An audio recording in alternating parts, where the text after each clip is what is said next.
All of his co-workers were gone. What could it mean? Stanley decided to go to the meeting room. Perhaps he had simply missed a memo.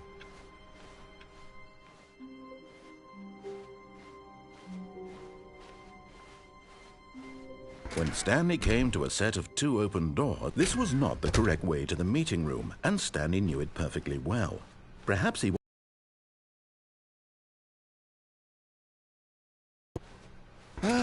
yes, truly a room worth admiring. But eager to get back to business, Stanley took the first open door on his left. And so he detoured through the maintenance section, walked straight ahead to the opposite door, and got back on track.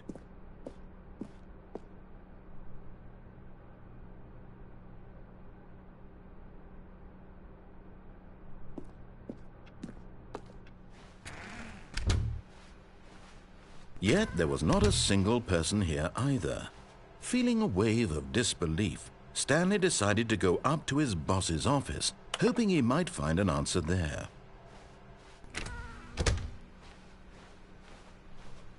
Coming to a staircase, Stanley walked upstairs to his boss's office. But Stanley just couldn't do it. He considered the possibility of facing his boss. Such a competitive economy, why had he taken that risk? All because he believed everyone had vanished? His boss would think he was crazy. And then something occurred to Stanley. Maybe, he thought to himself, maybe I am crazy. All of my co-workers blinking mysteriously out of existence in a single moment for no reason at all? None of it made any logical sense. And as Stanley pondered this, he began to make other strange observations. For example, why couldn't he see his feet when he looked down? Why did doors close automatically behind him wherever he went? And for that matter, these rooms were starting to look pretty familiar. Were they simply repeating? No, Stanley said to himself, this is all too strange. This can't be real. And at last, he came to the conclusion that had been on the tip of his tongue. He just hadn't found the words for it, an explanation. His co-workers weren't actually gone. He wasn't going to lose his job. He wasn't crazy after all. And he thought to himself, I suppose I'll wake up soon. I'll have to go back to my boring real-life job pushing buttons. I may as well enjoy this while I'm still lucid. So, he imagined himself flying and began to gently float above the ground. Then he imagined himself soaring through space on a magical starfield, and it too appeared. It was so much fun, and Stanley marveled that he had still not woken up. How was he remaining so lucid? And then perhaps the strangest question of them all entered Stanley's head. One he was amazed he hadn't asked himself sooner. Why is there a voice in my head dictating everything that I'm doing and thinking? Now the voice was describing itself being considered by Stanley, who found it particularly strange. I'm dreaming about a voice describing me, thinking about how it's describing my thoughts, he thought. And while he thought it all very odd and wondered if this voice spoke to all people in their dreams, the truth was that, of course, this was not a dream. How could it be? Was Stanley simply deceiving himself, believing that if he's asleep, he doesn't have to take responsibility for himself? Stanley is as awake right now as he's ever been in his life. Now, hearing the voice speak these words was quite a shock to Stanley. After all, he knew for certain, beyond a doubt, that this was in fact a dream. Did the voice not see him float and make the magical stars just a moment ago? How else would the voice explain all that? This voice was a part of himself too. Surely, if he could just... He would prove it. He would prove that he was in control, that this was a dream. So he closed his eyes gently, and he invited himself to wake up. He felt the cool weight of the blanket on his skin, the press of the mattress on his back, the fresh air of a world outside this one. Let me wake up, he thought to himself. I'm through with this dream. I wish it to be over. Let me go back to my job. Let me continue pushing the buttons. Please, it's all I want. I want my apartment and my wife and my job, All I want is my life exactly the way it's always been. My life is normal. I am normal. Everything will be fine. I am okay.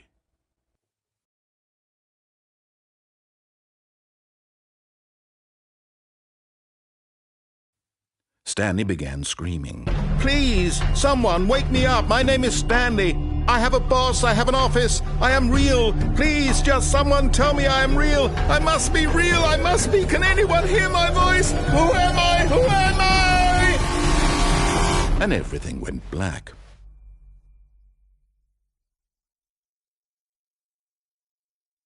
This is the story of a woman named Mariella. Mariella woke up on a day like any other. She arose, got dressed, gathered her belongings, and walked to her place of work. But on this particular day, her walk was interrupted by the body of a man who had stumbled through town talking and screaming to himself, and then collapsed dead on the sidewalk. And although she would soon turn to go call for an ambulance, for just a few brief moments she considered the strange man. He was obviously crazy. This much she knew. Everyone knows what crazy people look like. And in that moment, she thought to herself how lucky she was to be normal. I am sane. I am in control of my mind. I know what is real and what isn't. It was comforting to think this, and in a certain way, seeing this man made her feel better. But then she remembered the meeting she had scheduled for that day. The very important people whose impressions of her would affect her career, and by extension, the rest of her life. She had no time for this, so it was only a moment that she stood there, staring down at the body. And then she turned and ran.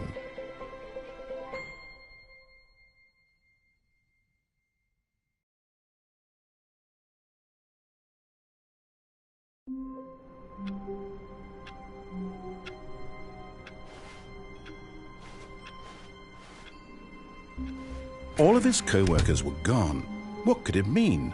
Stanley decided to go to the meeting room. Perhaps he had simply missed a memo.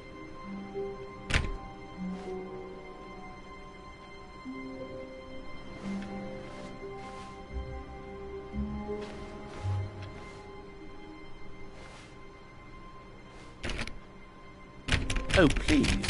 Are you really just doing this for the trophy? Click a door 5 times? Is that all you think a trophy is worth? No. I can't just give these merits away for such little effort. A measly 5 clicks. Now, suppose you were to click the door 20 times. I would say that's the kind of effort that warrants recognition. I have to say, I'm still not feeling the satisfaction of witnessing true effort for a noble cause. Perhaps 50 clicks will do it. Yes, almost certainly 50 clicks.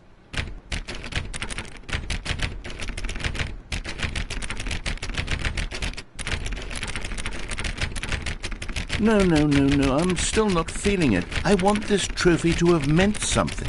It has to be a true reward for valiant effort. I want to see some hustle, Stanley. I want to see commitment, a willingness to go all the way no matter the cost.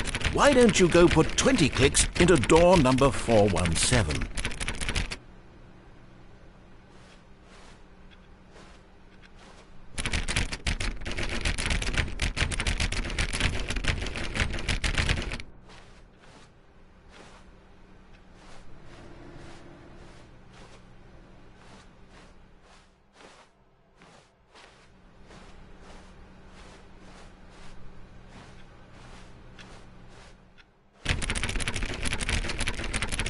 Oh, great. Now, go click a few times on door 437.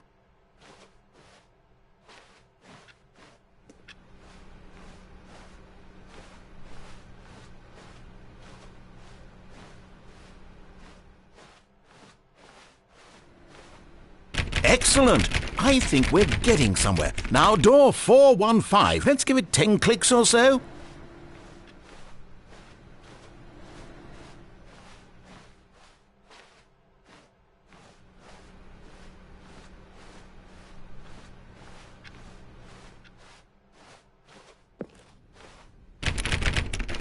Now, back to door number 437.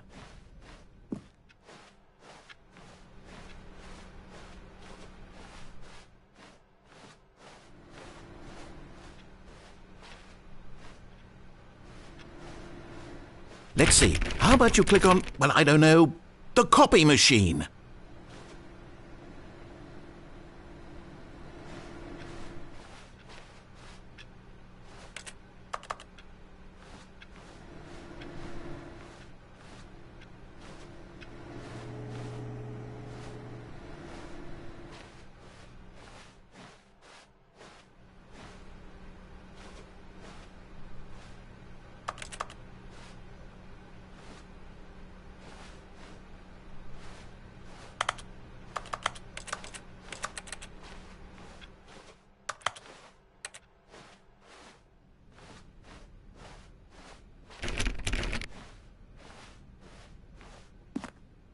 When Stanley came to a set of 2 open doors, he entered the door on his left.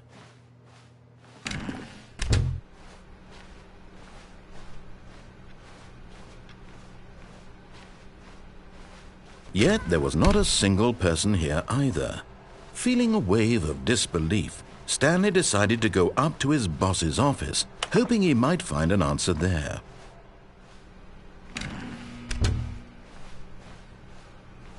Coming to a staircase, Stanley walked upstairs to his boss's office.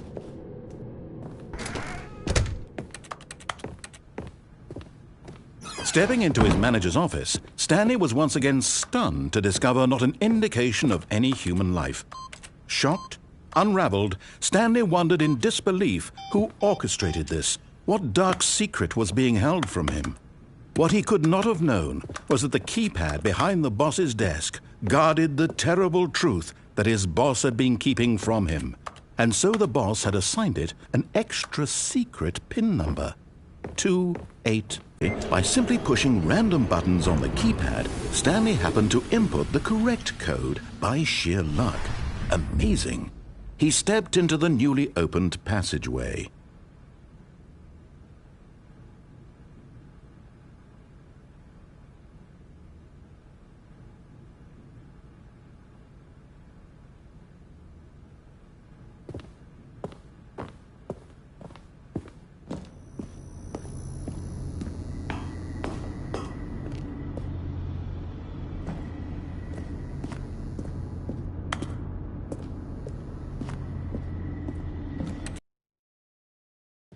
Descending deeper into the building, Stanley realized he felt a bit peculiar. It was a stirring of emotion in his chest, as though he felt more free to think for himself, to question the nature of his job. Why did he feel this now, when for years it had never occurred to him? This question would not go unanswered for long.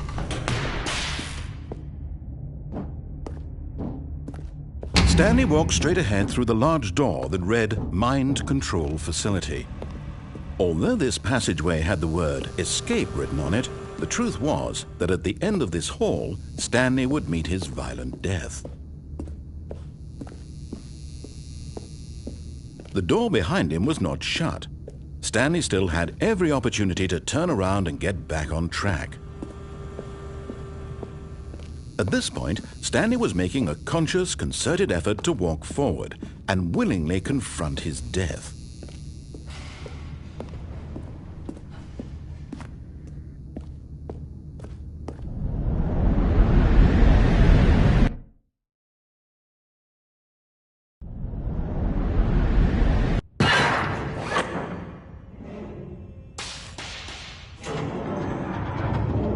As the machine whirred into motion and Stanley was inched closer and closer to his demise, he reflected that his life had been of no consequence whatsoever. Stanley can't see the bigger picture. He doesn't know the real story, trapped forever in his narrow vision of what this world is. Perhaps his death was of no great loss, like plucking the eyeballs from a blind man. And so he resigned and willingly accepted this violent end to his brief and shallow life. Farewell, Stanley.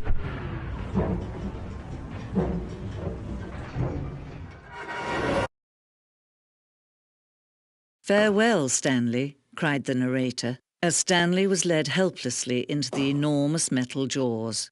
In a single visceral instant, Stanley was obliterated as the machine crushed every bone in his body, killing him instantly.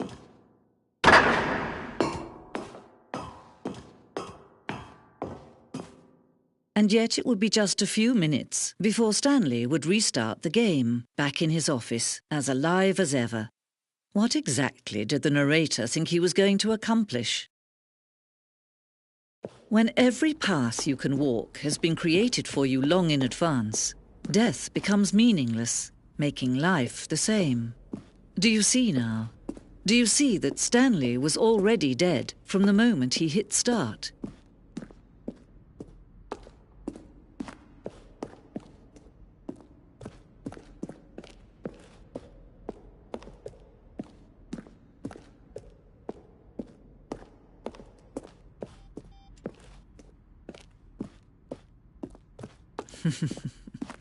Oh, look at these two. How they wish to destroy one another. How they wish to control one another. How they both wish to be free. Can you see? Can you see how much they need one another? No, perhaps not. Sometimes these things cannot be seen.